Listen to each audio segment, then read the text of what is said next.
Hi and welcome to the last Charlie chapters for Darktober. Today we're reading the first part of A Madness So Discreet by Mindy McGinnis. It looks really creepy and really cool, so I hope you like it. A Madness So Discreet by Mindy McGinnis. Chapter 1.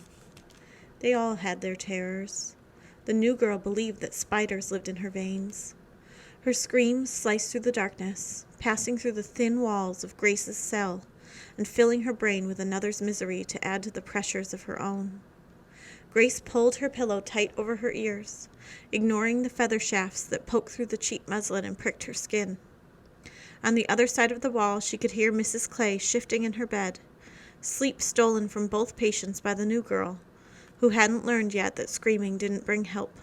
Quite the opposite. The ward door crashed open, the metal clanging against the stone wall, and bringing cries from all corners as patients rushed away from the noise and whatever fresh hell it brought.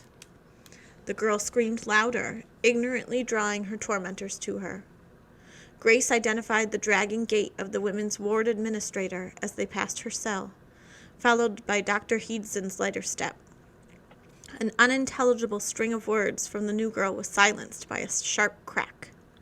Another slew of syllables that meant nothing brought the harsh snap of a kick.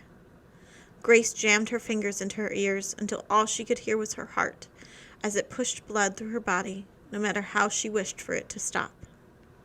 The new girl wasn't learning the efficacy of silence, the art of invisibility. Grace had given up speech long ago. Once the words no and stop had done nothing, the others refused to come out, their inadequacy making the effort necessary to voice them an equation too easily solved.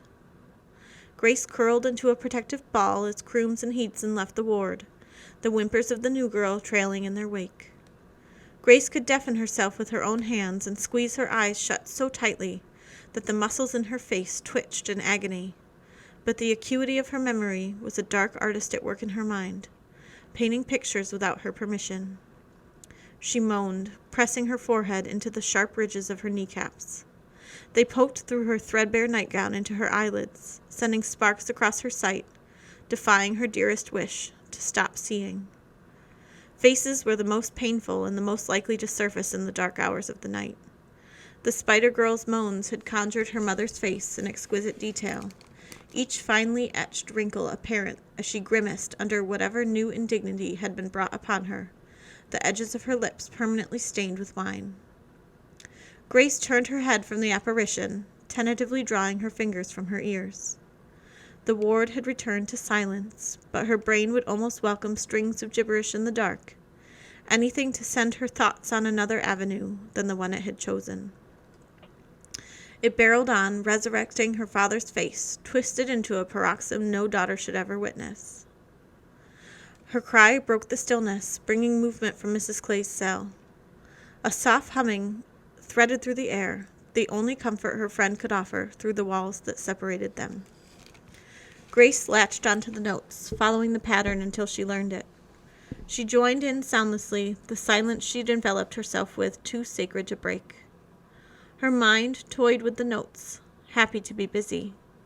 She relaxed as it allowed itself to be bent to her whim, tracing the pattern of the lace cloth at home instead of the faces around the table. Grace's hand fell to her belly as she drifted into sleep, cradling the life that grew there. They all had their terrors, but at least the spiders that lived in the new girl's veins were imaginary. Grace had learned long ago that the true horrors of this world were other people. So that's it for the first chapter of A Madness So Discreet by Mindy McGinnis. I hope you enjoyed our Darktober books this month, and I hope you'll keep checking that teen Instagram for more themed months that will be in the future. Have a great day!